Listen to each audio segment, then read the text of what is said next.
Dinesh Paliwal, thanks for sitting down for Fortt Knox.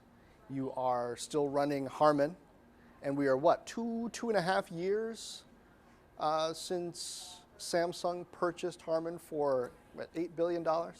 Yeah, so first of all, I am enjoying running Harman. And first of all, thank you for being with you on this great show. Yeah, it'll be 2 years in November when Samsung announced the deal, and we closed in March 2017. Okay. And Samsung just announced in the past few days some more moves in audio, including this Galaxy Home speaker. And I know Harman's also got speakers. How much are you working with Samsung on the other audio products that they do, even outside of Harman? So first of all, Samsung is a very large company, as you know, $250 billion, and they also invest very heavily in R&D. So they have lots of relationships from the past in audio and video and what have you. At the same time, Samsung knows, and we know, they acquired the world's best audio company in Harman. So whether it's embedded sound in tablets and in phones, Galaxy, or in televisions, a lot of R&D work is going on. How do we bundle it? How do we embed it? How do we define audio video experience, which Samsung should be the #1, and they are #1 in video. So I think a lot of that happening, and some of the relationship they had in the past, I think they are either nurturing them or watching how can we sort of transform those with Harman Technology. So you're working on, things that we might see in the future with Samsung, because this deal relatively recently closed. We haven't seen the fruit of it yet.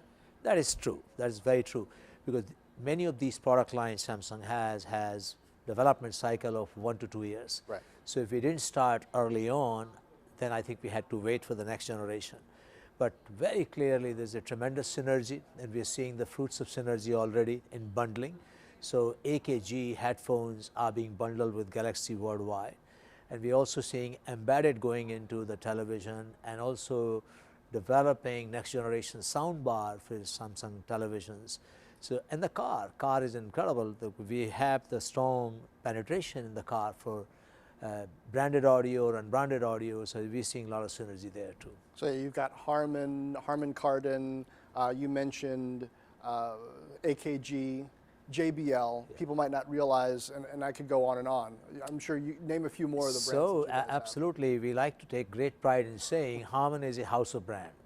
So my predecessor founder, Dr. Sidney Harman, the namesake, he actually built a company based on amazing brands. Harman Kardon, JBL, great American brand Infinity, Rebel, Mark Levinson, Lexicon. You may know that we have 3 Grammy Awards for Harman's audio excellence, the only company in the world which has Grammy Awards. So we do the branding architecture based on, you may have a preference for certain types of audio, and I may have a different preference, and people in Germany, China, Japan, and America have a different preference. Really? So exactly. So you tune the systems differently by region, understanding people's different audio preferences. So region, and also who you are. So we're bass heavy in the US, I take it. Bass heavy, and also depends who you are. Okay. So my children, 30 and 28 year, they love to hear a lot more bass, but then there are people in their 50s and 60s, they love to hear Harman Kardon pure sound, or Mark Levinson, which is really splitting the hair, the quality of sound. So it depends on who you are. Party mode, you're JBL. You're listening in the evening, when you're alone, you're listening Harman Kardon, Mark Levinson. Car is the same way. So BMW, they have our brand called Bowers & Wilkins in the top end 7 Series, and then they have a Harman Kardon. And then you take Toyota, Lexus uses Mark Levinson, and the Toyota uses all JBL. So we have a branding architecture in the car like we have in the home. Nice. So has it surprised you how quickly we moved from CD to iPod to smartphone with audio on board to streaming? I mean, it seemed like for a long time we were on the CD and on the tape deck before that. Maybe it just seemed like a long time to me because that's what I grew up under. But it seems like we've gone through a lot of rapid iterations of how we get audio in the car just in the past few years. We have. At the same time, I see there's a renaissance, there's an emergence. My son is 28 years old. big music producer, DJ, writing music, that's what he does. He's getting back into LPs. He's saying, listen, I'm born in the wrong era. I need to go back to the pure sound. But you can't play those in the car. Well, not in the car, but he's building it. But you're right. Yeah. So what's happening in the car, yes, is the convenience, is the portability, is the ease of access to any radio station from anywhere in the world and listening to any source, which is great. That's convenient. You and I want that convenience. But at what cost? What we have seen, the streaming, digital streaming, compresses the music.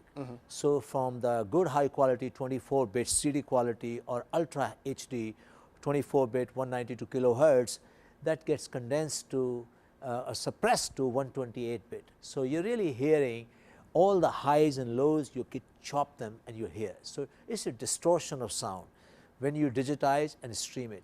Therefore, there is an emergence within Spotify, within Tidal, within other streaming services to differentiate the high quality sound, which is CD quality. So right at the cloud level, we are working with them to improve the sound quality, or at the source level in the car. So in the car, we are working actually in post-processing, whatever input comes to lift the sound to the 24-bit CD quality. So that's the work we are doing. So a lot of work in the cloud and at the client level. Now, when you say you're working with them, is that because your technology is in so many of the speakers, basically where the sound is coming out, that you have the ability to put the software at both ends to allow the compression and to work properly? Yeah, you're absolutely right. So we have to, well, first of all, the world is so much collaborative now. We cannot do it all by ourselves, and other players, those who are big in streaming, cannot do it alone. So a lot of collaboration happening, be it Spotify, Tidal, Pandora, SiriusXM, or car companies. So our goal is to give you and I as a user as good a quality of sound we can, is still affordable and convenience. So we may be working right at the cloud to lift the sound quality, or we do it at the source where we are consuming the sound. So we're working both. When I say working with, we're working with streaming companies, we're working with car companies. The car company is an easy place for us because we have about 44% market share worldwide in the car audio. And car companies differentiate more and more, not based on how big is the engine, what's the horsepower, what's the brakes like. You and I are not interested. We are interested in what is my experience in the car. Does it define you and I, our personality? So sound is very important part. So really working Screens with now too. Absolutely. So it's the whole experience. Yeah. So your digital experience has to carry with you, whether you're in the car, on the home, on the office. Now, where does that matter the most? Because like when I was first out of college, you know, when I bought my first car a couple years out of college, my mom gave me her car first. I didn't care about the audio system in that car. The windows were manual. I was looking for the cheapest, safe car that I could get that would get me from A to B. I don't know, maybe I was weird. At what level, luxury-wise, price point-wise, does it matter most what the audio and digital experience is? Because for a cheap car, maybe it probably matters less than if you're spending a lot more. I think you're right. It did not mean, when I came to this great country in 1981, it was biggest thing for me, if I can get 4 wheels. It really didn't matter what the sound quality of audio was. Right. It was great for me. But then as you start to experience and drive and you start to consume your podcast, your video or audio, you're consuming information, not just music. Right now you spend in New York City or in LA or in Taipei, you easily spend couple, 3, 4 hours a day in car. So you need to have that productivity factor in your mind. So audio is becoming extremely important now. At the same time, we are very mindful, not everybody can afford to spend $4,000, $5,000 high quality sound system in the car. So we're trying to democratize maintaining the signature sound of JBL and Harman Kardon, but use the scale, a platform approach, which means some basic platform goes in it, which we can amortize across multiple car companies and car models, rather than defining each car model by itself, what we used to do. So we actually, scale helps, number one. And number two, technology helps. Now we can put a lot of software applications in the cloud from over-the-air technology update. we can bring you feature functionality as you grow your taste or your requirements. So you can start from the very basic $100 sound system, and you can grow from 100 to 200 to 300 based on your needs. So we're not sort of forcing every user to have everything. Like, I don't care how many features I get in the car, I care what I like to use, do I have it? Right. I first met you years ago in Vegas. I at the remember Consumer that. Electronics Show. Yes. You were always on the floor there in the Harman booth, you know, showing what the latest technology was. There's usually a nice car there in the booth also. So I'm going to ask you a question about the future, because you must be thinking about that. 5 years plus from now, what is your assumption on what we're going to be primarily consuming in the car, audio-wise? Is it going to be streams? Is it going to be, you know, running off of some device the way it was when we had iPods and people are still downloading podcasts and play them off their phone? Or is it going to be some kind of satellite radio thing? Because I imagine you have to tune those systems for what you think is going to be the highest value use. What's it going to be? So if I can be very direct with you, it's going to be multiple things which we are tuning in today. So Harman is world leader in tuner technology. No matter what car it is, and some of the brand which happen to be in California, I cannot name it because they don't want us to, they rely on Harman tuner technology. So you have radios and television stations and streaming services coming from all over the world. As an example, a German living in the United States may want to have a nostalgia of listening to his village, some podcast he grew up with. He wants to have a radio station or news. You can have that in anywhere in the world. So that's what we do. So we tune in everything. But your second part of the question is more interesting for me. What will I consume, or my children, my wife, in 5 years from now? I think choices are growing. Right now, to consume high quality sound, high quality podcast, television news, I have to pick places. Because car was not suitable place, neither it was providing me, I was not able to enable. So I would say in 5 years or even earlier, you will be able to consume high quality books, broadcast, news for your preference.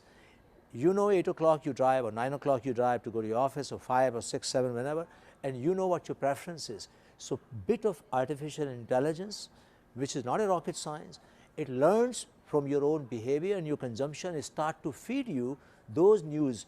You like to have a news on Hollywood, you like to have a news on financials or technology. It will feed you the latest headline and you can drill down. So is this going to be based in the car system though, or is it going to get that intelligence from my phone and connect it to the car? Absolutely, this is a great thing. Mobile and cars are converging. Yeah. Absolutely. So which is why Samsung bought you guys. Well, there's a huge synergy there. I mean, they are their leader. But irrespective, mobile and cars are, some people oversimplify. They say car is nothing but a mobile phone on wheels. I think it's not accurate statement, because a lot more goes in. Here something goes wrong, it's a headache. But if something goes wrong in the car, it's a life and death. Right. So, but convergence of technology is happening. So yes, you're right. Your phones are enabling, they are actually a supercomputer in a simple device of Galaxy or iPhone. We have a lot more compute power than we had 10 years ago. So you will stream through your phone, or most of the high-end cars will have a dual source. They will have a built-in chipset compute platform which can stream directly with or without, which means we want to give not device-centric, but the experience-centric environment to you and I. That's what car companies are saying, that when you buy a car, 50,000 is a lot of money, or 100,000, you're buying an experience you can always have irrespective of Android phone or iOS phone or BlackBerry. That's what car companies are driven, giving you full flexibility of tuning in from your base radio, base amplifier, to any podcast, anywhere, any streaming services, any news broadcast. Okay, yeah. Good. I want to talk about you. You mentioned a little bit ago that you traveled here to the US in 1981, and what a career you've built. Harman wasn't the first company you worked for, ABB, I believe? Yes. And you've done a number of things in engineering, moving into management, and doing it at a time when, I don't know, when I first got to Silicon Valley almost 20 years ago, it was unusual to see Indian American CEOs. There was a ceiling, usually at CTO, and then they'd hand the job to, even if the CTO, the Indian innovator was a founder, they'd try to find a white CEO to bring in. But I remember meeting you years and years ago. You've been in management and leading for a long time. What was that journey like? Starting, gosh, I always get the timing wrong. More than 30 years ago, more than 35 years ago in this country. Yeah. First of all, it's a very passionate topic for me. And by the way, I don't know what your audience will react to this. I think we still have a long way to go in our country. Sure we do. We're the first world, but we are falling behind Scandinavia. We're falling behind many other countries on the social front. We talk a lot about D&I, diversity and inclusion. Are we really doing enough?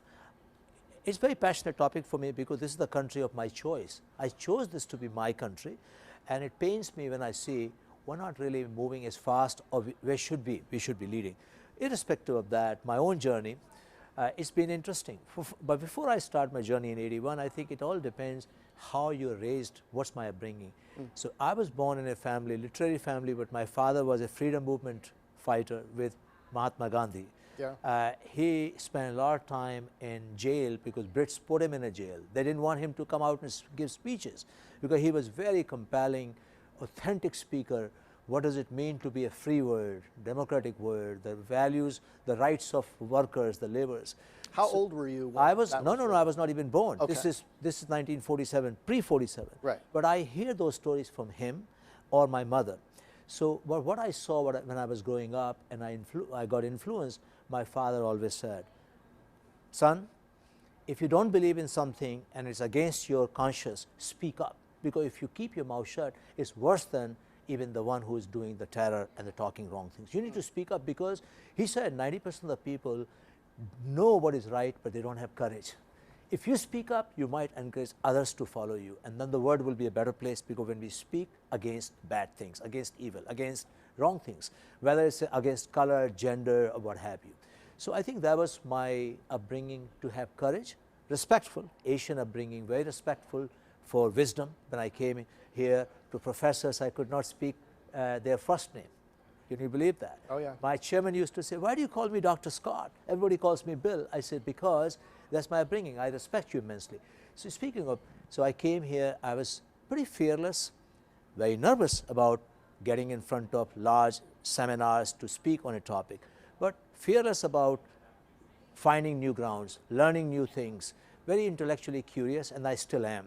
Did you view this as a place that you wanted to come and stay from the beginning, or was it at first just a place that you were coming to get something and maybe move on? Well, that brings me to a whole new topic. This is the country, now this is a broken record, this is a country of dream for everybody, has been for generations. That was my dream, to be in the world's best country where glass ceiling was not known if you were good. At least that's the knowledge I had, where you could achieve whatever you wanted to achieve. You could get any education, you could go to any field and learn about it. Free society at large. So that's where I wanted to come. But and by the way, that's where I had drawn a lot of people from all over the world, the best talent brought in here to build what Harman is today. I have a great global leadership team from Germany, from Korea, from China, from all over the world here in the United States. So when I came to Miami University in Ohio, I actually spent a lot of personal time with professors, with their wives, and my host family. They were giving me education. I was telling them what Asian values are. And of course, I was always curious. I wanted to always take the next step, fearless to raise my hand always. If something, everybody said we would do it, I said, I'll do the next one. So I think one thing led to another. For my engineering degree in the United States, I joined ABB in Columbus, Ohio, or actually Combustion Engineering, great American company, which was acquired by ABB. And when I got a chance, when someone said, who is going to raise the hand to go build new business in new country where we had no presence, I was the first one. Without knowing the implication, how hard it would be. As an example, I was living great life in this great country when someone said, we have nothing in China. Would you go to China? China was not very favorable country for Indians. Back in 1980s, I said, I'll go. So in 1994, I moved to China with my family, knowing it's going to be tough. But defeat was not acceptable. So I lived there for 4 years. 7 joint ventures we opened, built the business from 0 to $700 million. But most importantly, I learned the steepest learning curve I had in my life was in China. Really? Oh yes. 94 to 98. 94 to 98. I had 15 different nationalities worked under me, so I learned from them. I learned the stubbornness. I learned saying no when they mean yes, saying yes when they mean no, all of those things. It taught me immensely and also taught me the value of listening. And how did you learn to manage in all that? And I don't mean personally manage, though that's part of it, but I mean manage people. You were trained as an engineer, and then we fast forwarded, and you are in China for 4 years, leading all these joint ventures and building up this business. But what was the process of figuring out how to lead, how to manage, how to delegate? I think I had that understanding I watched in India, and I learned in the United States. I was already here for 9 years before I went to China. So I knew respecting people and being authentic and holding your integrity with no compromise. If you have that relentlessly and you communicate clearly and authentically, people respect you. People then open up and tell you, I don't understand this, teach me. And if I can also turn to people who work for me, hey, I don't have all the answers, I want to hear from your point of view, what is the right thing to do? Then you start to build a team. So once anyone can figure out, you're a master at it, you do it all the time, and you teach people in your shows, in your podcast, in your television, team, team, team. So I learned in China and afterward too, that I can only be successful if I can build a team of people who are better than me in some aspects, may not be in all aspects. And I respect that, and they know it. And then they know we rely on each other. Right. So codependence, respecting, mutual respect, team spirit, collaboration, authentic communication. Those were my values. They're not like mission, vision of any company. I believe in those. I believe that spending a period of time like that, 4 years, in a different kind of place and learning to work in the culture, learning to understand other people's ways of doing things makes a lasting imprint on you. During that same period, I was in rural Indiana in school, and that left an imprint on me about understanding things. Great Midwest values, which, by the way, I have ingrained when I lived in Columbus, Ohio, or in Miami of Ohio. Sorry, yeah. So tell me from your perspective, when you hear a lot of people saying nowadays, boy, the way China has grown, particularly over the last 20, 25 years, understand their drive to have an economy that's not dependent on everybody else. But boy, they've taken advantage of the global system and gotten to a heft where we've got to shift the balance from treating them like a little guy who needs to be brought up to treating them like a big economic power now, where there needs to be more back and forth. The Trump administration is saying that a lot. What's your reaction to the way we are engaging as a country with China right now? First of all, we need to take a step back and say, what made this great country, US, where we are? Words number one, hunger. Hunger and respect and hard work. We were hungry, we worked hard, and we respected our fellows, those who were around us, and we embraced them. Today, I see one of the issues which I'm concerned is the young generation, or even a lot of people in our country are the same. Do they carry the same hunger, same drive to get to the next level? Some of them are missing it. Maybe it's our fault we have not communicated to them what they should be doing. China, on the contrary, they were hungry, they had nothing. I mean, I've been going to China since '86. They had nothing. They were lived on 1 meal in 7 days, 14 meals, out of 14 meals, 1 meal had a meat. And they had just cabbage and rice and what have you. Today, if you go to Shanghai, you will say this is better than New York in some sense. So they worked very hard. Of course, their socialist or communist system or autocratic system helped them, because people didn't have choice. They had to listen to what government said. I'm not advocating for that. I'm a free world person in the United States, and I come from India, another democratic country. Third, what they did, they knew they didn't have a whole lot of innovation. The United States has defined innovation. All the biggest, best things in the world, most of them have come from the United States, because we are innovator. Yeah. China started copying, whether we like it or not, they did. They also utilized the size of the economy, or potential size. Right. Hey, we're the big guys, you better give in to this, our way of doing it. I know from my days in ABB or even Harman ways, you guys first form a joint venture, you bring your technology, 5 years later you need to give your technology. Unfair, very unfair. So to come to your point of how do we deal with China, first of all, China has a lot of good things. We are now dependent on each other. We need China and China needs the United States. Same time, I'm all for free but fair trade.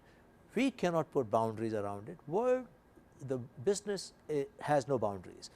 Talk of IBM, Global, Microsoft, Google, Samsung, Harman, we are boundaryless. World is one business for us.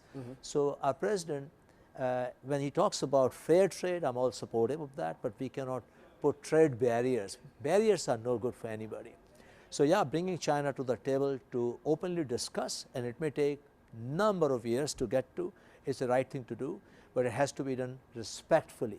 China needs respect like we need respect from them. Well, maybe they need respect differently than the way we need respect. I mean, we were talking about different cultural values. Yes. I mean, respect, saving face, you know, respecting level. I mean, that's different, right, in China than it is here, where we view ourselves as this kind of flat society where the professors ask you to call them by their first name. You're absolutely right. See, this is the cultural aspect which I'm a big fan of. We need to embrace and understand. Like in Japan and in China, you cannot do the public prosecution.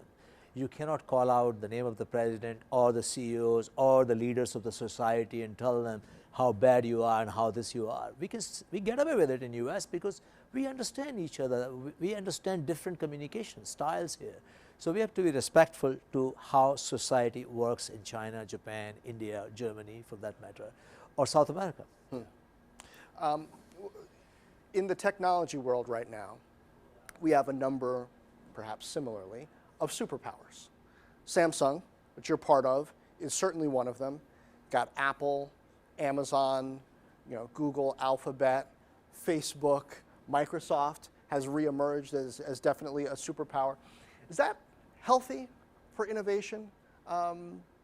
Because 15 years ago, it didn't seem like this is where we'd be. People thought post-dot-com bust, boy, there'll never be another boom again.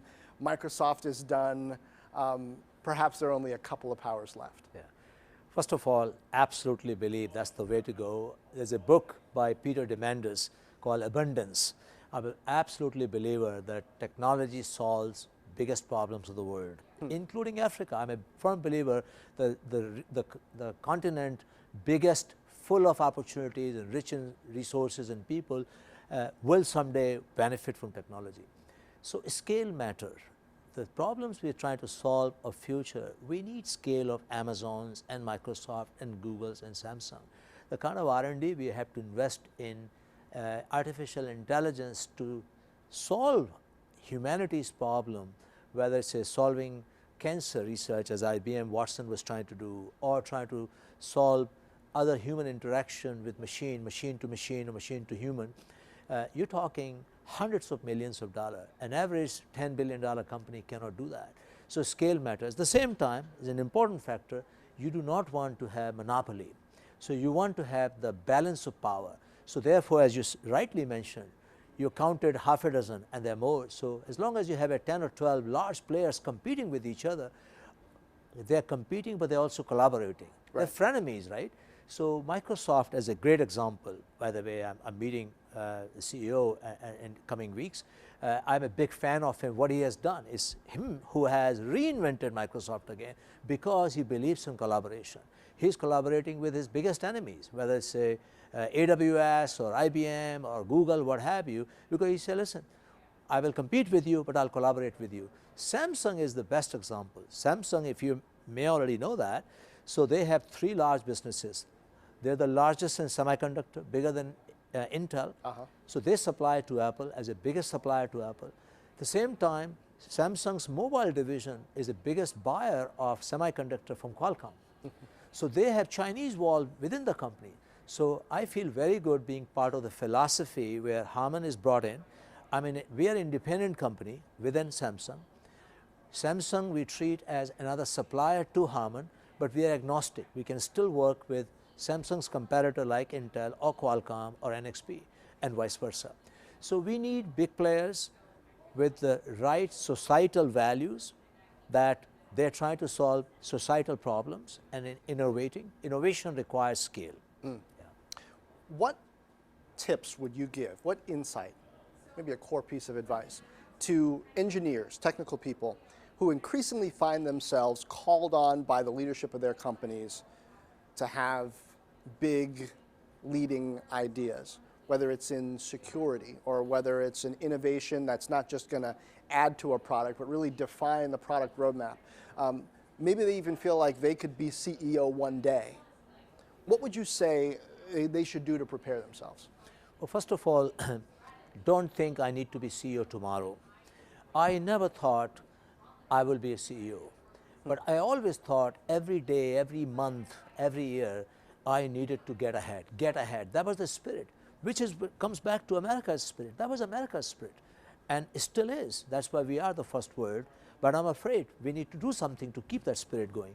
So my message to young engineers is self-belief, be fearless in expressing yourself, but have few values which you cannot compromise. I really believe in authenticity and integrity. If you're going to game the system, it's going to get you one day. So which means you need to be authentic and honest to yourself, your capability. You don't know, ask for it. Someone else will have an answer for you, but then someone else will also ask you. So be authentic, communicate and collaborate, and have a mutual respect and believe in team. I will tell you, this is my learning. When I was growing up, a typical alpha male personality, I have all the answers, no one can do better than me. I was that bad, and I learned that quickly. This is self-demise if I don't fix it. So I learned that I need to collaborate. I need to respect people's view. I used to hear in mono. Is there a story there? Well, it sounds like there might be a particular incident or two that taught you. Yeah, there are incidents. There are incidents in ABB. I had Swedes, Finns, Dutch, Americans working for me. And when I saw there were communication happening after my meeting was over, they were trying to talk about me because they're saying, does he really listen to us? We had a point of view. I don't think he heard it. And first it hit me, really? I thought I heard you. I was hearing, but I was not listening. So then I started to pay attention, and I really told myself, I'm going to have more listening than speaking, and I did. Now when I go to universities and give speeches and stuff, I always say, I was hearing in mono, now I'm hearing in stereo, which means I'm hearing all point of views, 360 degree, even contrarian views, which hurts you sometimes. People are criticizing you, it's okay. Even that criticism makes you better. So that's another advice to engineers. People will say, you can't do it, you're no good for that. Nobody should tell you you're not good for this. Take that as a personal challenge and say, I'm going to come back and do something which they will say, really? I didn't realize that. But day at a time, week at a time, 1 year at a time, as long as you're improving and not making the same mistakes, keep inching. It doesn't need to be CEO. You could be the CTO. You could be the best innovator. Our country is built up of small businesses, entrepreneurial businesses, large businesses, services businesses. So there are different dimensions people could take on. It's not always the last destination CEO, right? Right. In my view, yeah. Well, hey, I'm excited. So I know that you don't just have that energy on the CES show floor when you're trying to sell us on the future of technology. I appreciate you bringing that here to the Nasdaq for this conversation. Dinesh. Well, I'm really thankful for this conversation, but believe me, I'm excited because future is so bright. I really believe next 10 years, we will see renaissance, so many new things, the convergence of many technologies. The AI will really start to work for us. We've been hearing AI for 30 years, machine learning, artificial intelligence. We're starting to see that it's starting to work for us. We will see our personality, our lifestyle, our preferences carry with us, whether we are in a mobility, shared mobility, or we are in your own car, on your home, in the office. So I'm really excited that what role Harman Samsung can play in that. All right. Well, that's a great place to end it, Dinesh. Thanks for being here. Thank you so much. Really appreciate it. Yeah.